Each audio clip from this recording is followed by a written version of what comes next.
ছেলে বউ নিয়ে এসেছে ভেবেছিলাম, এখন তুমি চলে যাচ্ছ। আর রুমি ফিরে আসবে আন্টি, একজন শুদ্ধ মানুষ হয়ে ফিরে আসবে, আপনাদের যোগ্য সন্তান হয়ে ফিরে আসবে। আর তুমি?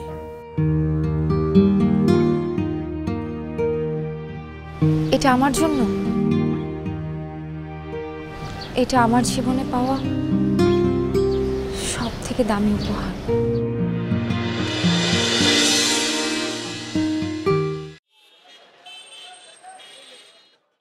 বাবা, আমি ভাবছি কালই সারেন্ডার করব। চাইলে তুমি নিজেকে ক্ষমা করতে পারো রমি। নিজের ভুল বুঝতে পেরে তা স্বীকার করে নেবার দ্বিধা কাটিয়ে উঠবার যে দহন, তার থেকে বড় শাস্তি আর হতে পারে না। তুমি সেই আগুনে পুড়ছো রুমি। আমার শাস্তি হওয়া দরকার বাবা। তোর বাবা যখন বলছেন,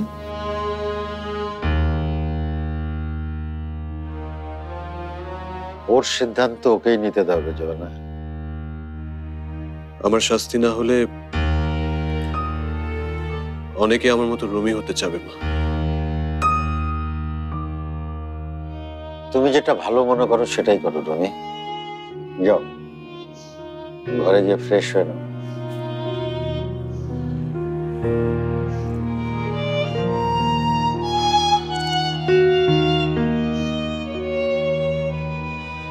চৈতি তো বলেছে ও বড় কোনো অপরাধ করেনি, তাহলে তুমি ওকে বাধা দিচ্ছ না কেন? তুমি শুনলে না ও কি বলে গেল? ওকে বাধা দেওয়াটা এখন আর আমার সাজে না রে জোয়ানা। ও এখন আমার চাইতে বড় একজন মানুষ। মনুষ্যত্বের আয়নায় সে নিজেকে দেখছে। আমি চাই না ওর সে দেখায় আমার ছেলের চেহারায় কোনো দাগ থেকে যাক।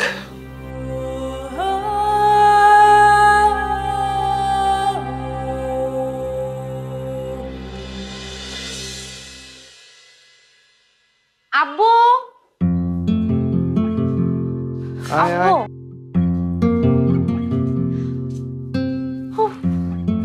আর বলো না, রাস্তায় এত জ্যাম।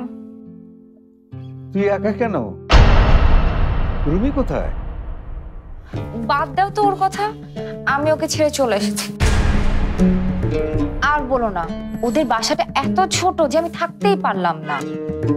আর ওর বাবাটা রিটায়ার্ড করেছে, তারপরও সামনে যাকে পাবে তাকে জ্ঞান দিতে থাকবে। বলতে পারো কোন রকম ওনার জ্ঞানের চাপ সামলাতে না পেরে আমি চলে এসেছি। রুমিকে সাথে করে আনলি তো পারতি, এখানে কত কাজ পড়ে আছে। এইসব কাজে আর ওকে লাগবে না, ও এখন থেকে ওর বাবা মার কাছেই থাক। আমাদের বিজনেস আমি একাই দেখব। আর তুমি কোনো টেনশন করো না তো, রুমির থেকে আমার মাথায় বুদ্ধি অনেক বেশি। দেখবে রুমির থেকে আমি বেশি নাম করব। লাগবে না আমাদের বিজনেস, এখন থেকে যা কাজ আমরা বাপ বেটি দুজনে মিলেই করব। ইয়া, এখন বলো কি করতে হবে? আজকে যা করার আমি করছি, কাল থেকে তুই করিস। জার্নি করে এসেছিস, গিয়ে ফ্রেশ হয়ে নে। ওকে।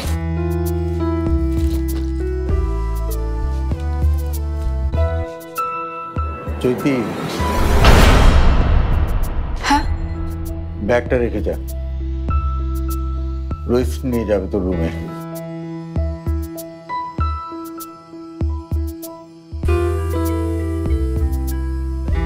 ভেবেছিস তোর অভিনয় আমি ধরতে পারবো না? অভিনয় তুই একা করবি কেন?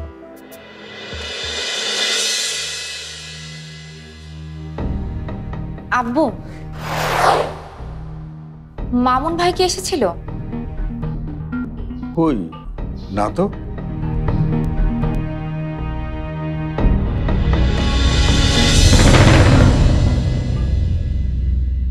কিরে, জ্যোতি পৌঁছে গেছে?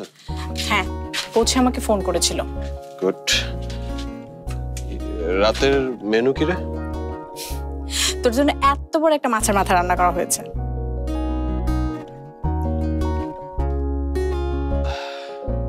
কি ওটা? ভেবেছিলাম তোকে একটা সারপ্রাইজ দিব। সন্ধ্যার পরে বর্ষা এসেছিল, এটা তোকে দিতে বললো।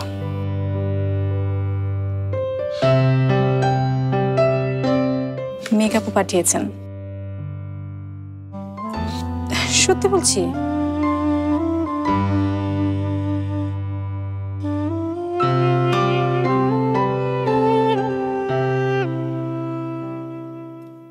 কি পড়বি না? আমি থাকলে সমস্যা? Get out. আচ্ছা যাচ্ছি বাবা, কিন্তু কি লিখেছে বলিস কিন্তু।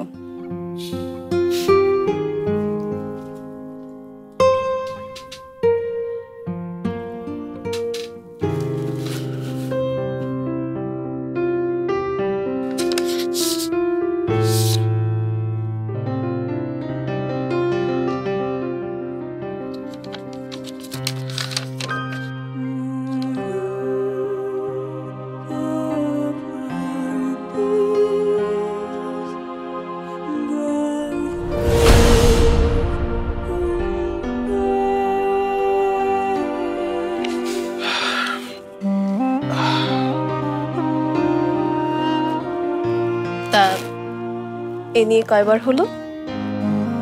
চিঠি পড়া হিসাব করিনি। মুখস্থ হয়নি এখনো? এটা আচ্ছা, তোমার সমস্যাটা কি? আমি না দেখেছি এই চিঠিটা আমি যতবারই পড়তে যাই তুমি আমার সাথে ঘ্যান ঘ্যান করো। এটা আমার চিঠি, এটা আমি 1000 বার পড়বো, 1,00,000 বার পড়বো, 1 কোটি বার পড়বো। খুব ওনার চিঠি এসেছে, চিঠিওয়ালা। চিঠি লিখেছে কে? হ্যাঁ শুনি। লিখেছো তো তুমি, কিন্তু লিখেছো তো আমার জন্য। এটা আমার জীবনে পাওয়া প্রথম ভালোবাসার চিঠি। ভালোবাসার চিঠি না ছাই, ভালোবাসার কোনো কথাই তো আমি লিখিনি। সব কথা লিখতে হয় না। আর নিজে তো একদম পাতার পর পাতা লিখে ভরিয়ে ফেলেছে। আই, তোমার লজ্জা করেনি নিজেকে নিজে এগুলো লিখতে? নিজেকে নিজে লিখবো না তো কি করবো? আচ্ছা তুমি কেন লিখোনি? কেন লিখবো? তুমি যে আমাকে ভালোবাসো সেটা বলেছো কখনো? উনাকে বলবো যে ভাব নিয়ে ঘুরতে, আর আমাকে দেখলে তো চোখ মুখ এমন করে রাখতে মনে হতো আমাকে কামড়াবে। তাই তুমি সরো সরো এখান থেকে। না শুনলে কি করবে? তোমাকে সত্যি সত্যি কামড়ে দেব। আচ্ছা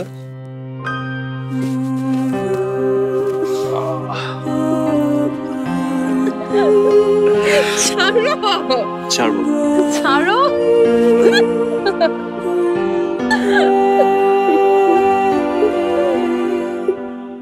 একটা কথা বলবো? বল। আমি তোমার অপেক্ষায় থাকবো। আমি জানতাম তুমি এটাই বলবে।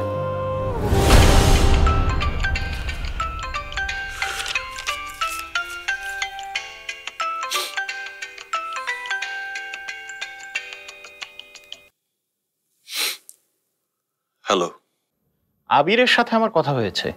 আজিম চৌধুরীর বিরুদ্ধে মুখ না খুললে তো আপনার সারেন্ডার করা না করা আমাদের কাছে একই। কোন আজিম চৌধুরী? তার মানে আপনি সিদ্ধান্ত বদলেছেন, সারেন্ডার করবেন না? হঠাৎ মনে হলো এই টেকনোলজির যুগে এভাবে সারেন্ডার করাটা ঠিক হবে না। ও আপনার ক্ষুরোধার বুদ্ধির কথা আমি ভুলে গিয়েছিলাম। নিশ্চিন্ত থাকুন, আপনার কথা আমি রেকর্ড করছি না। আমি সত্যি বলছি, কোনো আজিম চৌধুরীকে আমি চিনি না।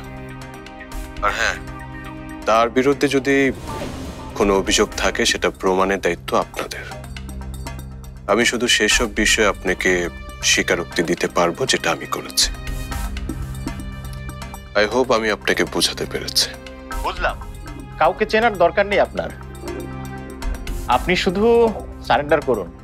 প্রেসের কাছে আমাদের একটু হলেও মুখ রক্ষা হবে। আমি এসপি স্যারের সাথে কথা বলেছি, আপনি ওখানকার থানায় সারেন্ডার করলেই হবে। ওরা আপনাকে এখানে পাঠানোর ব্যবস্থা করবে। ঠিক আছে, সেরকমই হবে। রাখছি।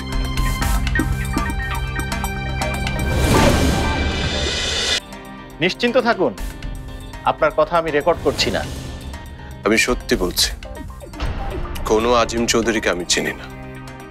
আর হ্যাঁ, তার বিরুদ্ধে যদি কোনো অভিযোগ থাকে সেটা প্রমাণের দায়িত্ব আপনাদের। আমি শুধু সেসব বিষয়ে আপনাকে স্বীকারোক্তি দিতে পারবো যেটা আমি করেছি।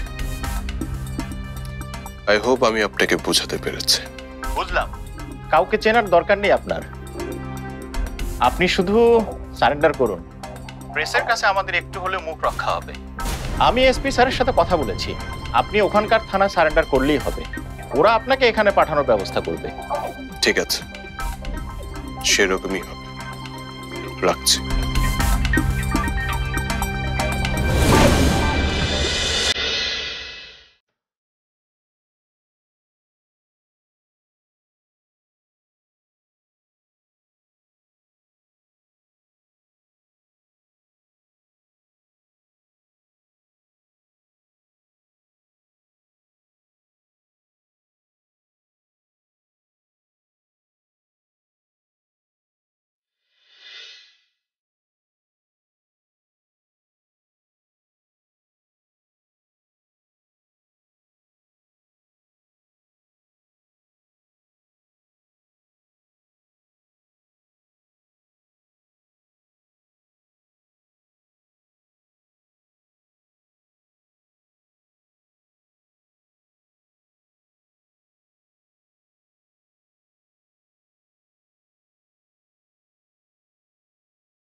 রুমি,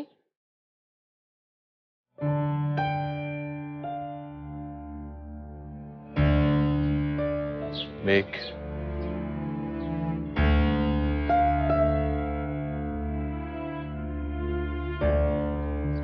তুমি তো দেখছি বুড়ো হয়ে গেছো।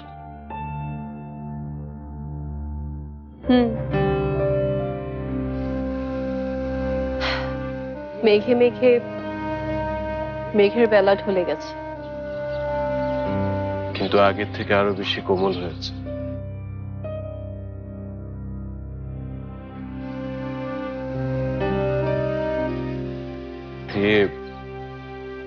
আর কেউ আসেনি? না, আমি আসতে মানা করেছি। আন্টিকে কথা দিয়েছিলাম আমি তোমাকে বাড়িতে ফিরিয়ে নিয়ে যাব।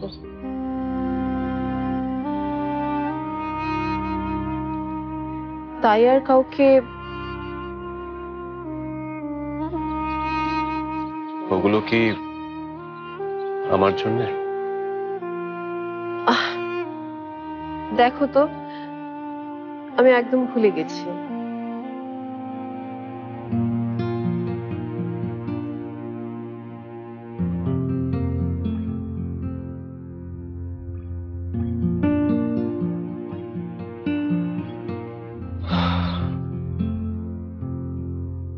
কতদিন পর ফুলের গন্ধ নিলাম।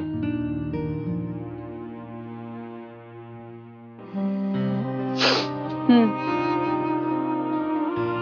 10 বছর 4 মাস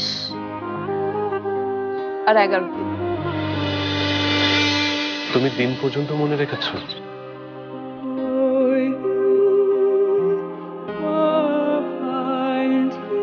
অপেক্ষার দিন কি করে ভুলে যেতাম।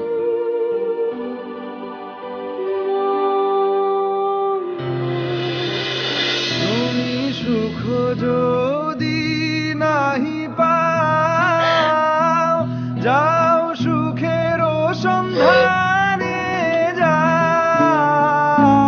তুমি সুখ যদি নাহি পাও, যাও সুখের সন্ধানে যাও। আমি তোমারে পেয়েছি হৃদয় মা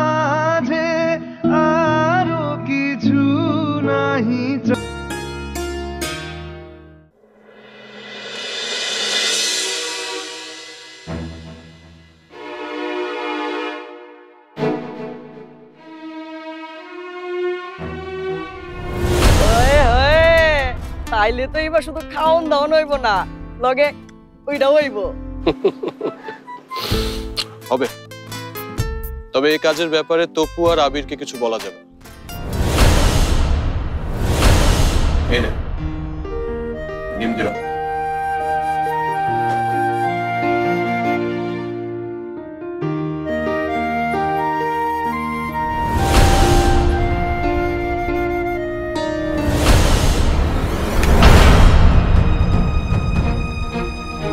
কি হয়েছে রুমি? তপু চুপ!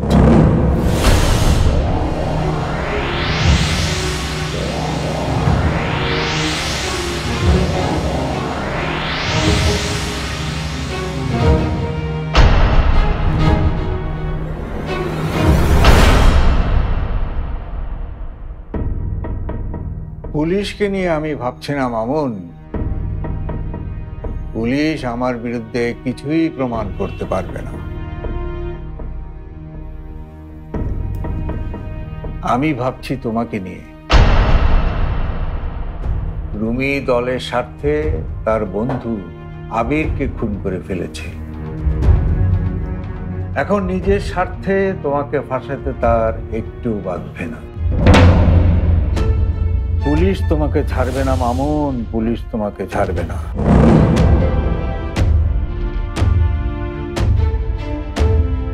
এখন আমি কি করবো স্যার?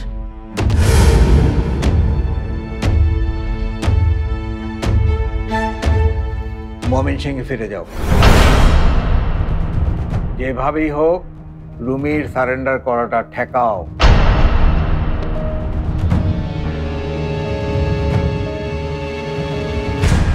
হ্যাঁ, আমার কথা শুনবো না স্যার?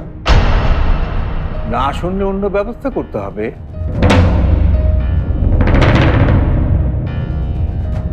দরকার হলে রুমিকে খুন করতে হবে।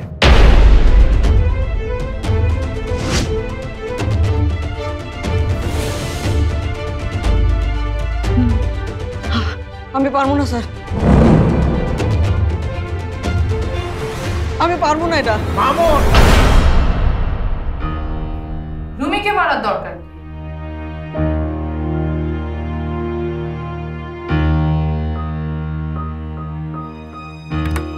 যার জন্য রুমি মামুনের গায়ে হাত তুলেছে, যাকে মারলে রুমি আমাদের দলে চৈতির জীবনে ফিরে আসবে, তাকে মারলেই তো হয়, তাই না মামু?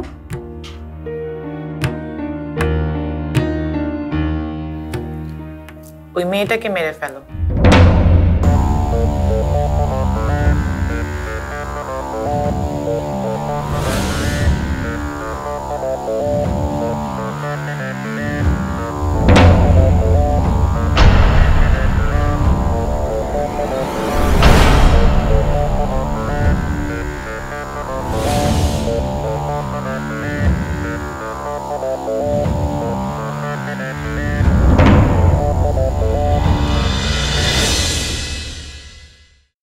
আব্বুকে যা বলার আমি বলে দিয়েছি, কিন্তু তোমার যাকে যা বলার ছিল সেটা কি বলতে পেরেছো? আমি তোমাকে নিয়ে গর্বিত রুমি।